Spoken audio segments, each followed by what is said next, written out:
Pour mon retour à la maison, j'allais avoir la chance de faire le voyage avec un patient qui habitait Aigle et qui eut la gentillesse de faire le détour Paris-Verdon pour m'y déposer. À nouveau, une page de ma vie était tournée. J'allais revenir aux habitudes quotidiennes. Mais avant cela, j'allais vivre des vacances inoubliables. Les îles Canaries. Ce dimanche matin du 23 octobre, il ne pleuvait pas sur Genève, et je ne m'y rendais pas avec mon vélo ce jour-là. En début de matinée déjà, mes parents et moi étions arrivés chez Miquette, une arrière-petite cousine de maman. Comme elle possédait une magnifique villa au centre de Genève, nous allions y laisser notre voiture durant nos vacances. À partir de son domicile, Miquette nous accompagnait jusqu'à l'aéroport de Genève-Cointrin. Pour notre départ, nous embarquâmes à bord d'un Boeing de la compagnie SATA. 4 heures plus tard, nous atterrissions à Las Palmas. Dès notre arrivée, nous fûmes pris en charge par le guide de notre agence de voyage, Air Tour Suisse. Ce dernier nous conduisit en autocar jusqu'à notre hôtel de Playa del Ingles, au sud de l'île de Grande Canarie. Nous avions réservé une chambre dans un hôtel 4 étoiles. Sur le conseil d'une voisine qui habitait Yverdon, nous avions cru bon de bénéficier d'un hôtel 4 étoiles afin de nous assurer d'un maximum de confort. Ayant vécu à Las Palmas en tant que propriétaire d'un commerce, elle considérait que les hôtels 2 étoiles étaient loin de satisfaire même la classe moyenne et modeste dont nous faisions partie. Comme les hôtels 3 étoiles ne semblaient pas disponibles, nous avions opté pour un standing grande classe. Nous allions donc vivre durant 2 semaines dans l'un des plus luxueux hôtels et incontestablement le plus grand de Playa del Ingles, le Dunamar. Pour notre premier déjeuner le lendemain matin, nos habitudes de Suisse nous incitèrent à chercher pain, beurre et confiture. Pourtant, la salle à manger de l'hôtel Dunamar offrait à sa clientèle un choix immense de plats divers. Sur les nombreuses tables où étaient présentés ces mets, la superficie du pain, beurre et confiture ne représentait finalement que le 1/10 des plats présentés. C'est ainsi que le mardi matin, au moment de faire mon choix, je me décidai moi aussi de me mettre au goût anglais. Après tout, n'étions-nous pas à Playa del Ingles, la plage des Anglais? À partir de ce matin-là, j'allais surprendre mes parents avec mes déjeuners. J'allais échanger le beurre et la confiture pour des sardines, jambon et cornichons. Et le thé chaud pour du jus d'orange. Avec de tels déjeuners, j'étais prêt 1 heure plus tard à dépenser mes calories lors des leçons de gymnastique données par le maître de sport, engagé par notre agence. Comme nous n'avions pris que la demi-pension, nous avions un repas à prendre à l'extérieur. C'est pour cette raison que nous allions découvrir le buffet Canarios. Pour les gros appétits, ce genre de restaurant était de toute évidence la façon la plus économique et aussi la plus agréable de se nourrir. Arrivés à l'intérieur du restaurant, plus d'une 30aine de plats s'offraient à nous, de la paella à la salade de fruits, en passant par les moules et les spécialités du pays. Nous pouvions nous servir autant de fois que nous le désirions, et tout ceci pour le même prix. En francs suisses, cela représentait environ 9 francs. Dans les années 70, ce genre de restaurant était une première. Nos après-midi de la première semaine, nous les passâmes en bonne partie à visiter l'île. Sur les quais du port de Las Palmas, nous pûmes nous rendre compte, avec ces bateaux de pêche abondamment remplis de thon, de la grosseur de ces poissons. Ils étaient presque aussi gros que des requins. Dans le centre de l'île, de petits villages possédaient des écoles de broderie. Les élèves présents étaient âgés entre 15 et 18 ans. Les broderies qu'elles produisaient entièrement à la main représentaient des œuvres admirables, ayant exigé des heures de patience et de délicatesse.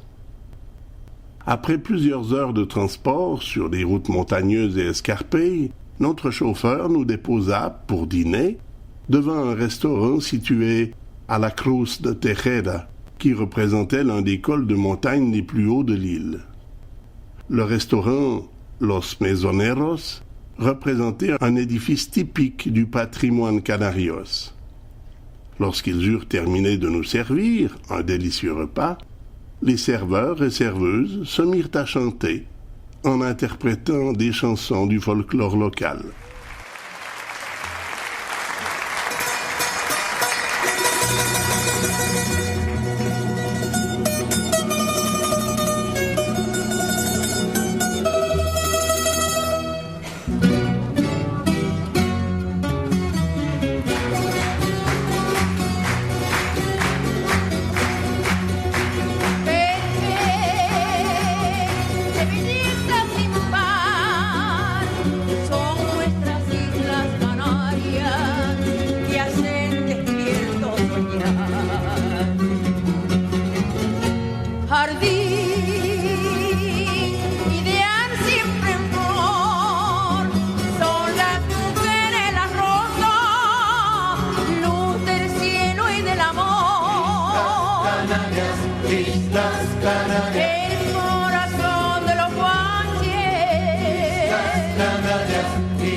El mayor tesoro que son las Islas Canarias. España,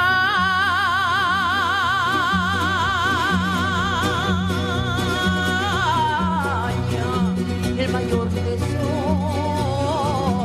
Islas Canarias, Islas Canarias. Canarias. Quiero que te ponga el mundo tiene una Europa y Europa tiene una España. España tiene un jardín que son las Islas Canarias.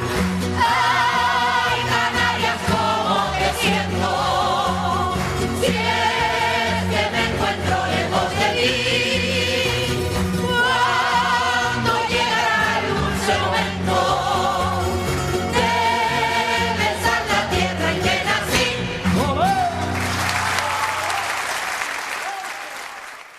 Par la suite, ils mirent à notre disposition des cassettes pour magnétophone contenant les chansons, qu'il venait de nous interpréter. Durant l'après-midi, nous visitâmes une bananerie, où l'on cultivait également du strelitzia, ou fleur du paradis. Lors de la traversée des montagnes, alors que nous étions arrêtés au sommet d'un col pour nous détendre les jambes, un insulaire se présenta à moi, me faisant comprendre par geste que pour la modique somme de 100 pesetas, je pouvais me faire photographier sur un mulet. Comme cette idée me semblait originale, j'acceptais et montai en selle. Dans le semblant de conversation franco-espagnole que j'avais eue au préalable avec l'insulaire, il m'avait semblé clair qu'il se proposait seulement de me photographier sur ma monture. Mais à ma grande surprise, le petit paysan des montagnes nous emmena, mon mulet et moi, à l'écart de la route, dans une allée bordée par 2 murs. Il frappa ensuite un petit coup de bâton sur la cuisse de l'animal, qui se mit à trotter. Dès cet instant, je me mis à rire aux éclats sur ma monture. Elle avait l'air de connaître son chemin. Pourtant, elle s'approchait de plus en plus d'un mur de pierre qui bordait la chaussée. J'étais incapable de m'arrêter de rire. Pourtant, dans ma tête, je voyais déjà arriver l'instant où ma monture serait si proche du mur que ma jambe droite serait inévitablement écorchée et vive. J'appréhendais ce moment fatidique. Pourtant, mon rire semblait paralyser en moi toute action volontaire de tenter de mettre fin, d'une façon ou d'une autre, à cet état de choses. Zorro est arrivé sans se presser. Le grand Zorro, le beau Zorro, avec son cheval et son grand chapeau. Par chance pour moi, le conducteur mitrailleur Pierre Burdet arriva à mon secours. En effet, papa, lui aussi, avait eu envie de m'accompagner sur le dos d'un autre mulet, sans doute pour revivre de vieux souvenirs qui lui rappelaient l'armée. Malgré mes éclats de rire, je tentais de lui faire part de mon problème, qui devenait de plus en plus pressant à résoudre. C'est alors qu'il m'indiqua la façon pourtant si simple de modifier la direction que prenait l'animal. Tire sur ta bride du côté gauche. Si après tu veux aller à droite, tu tires à droite. Et quand tu voudras la faire arrêter, tu tireras sur les 2 brides en même temps.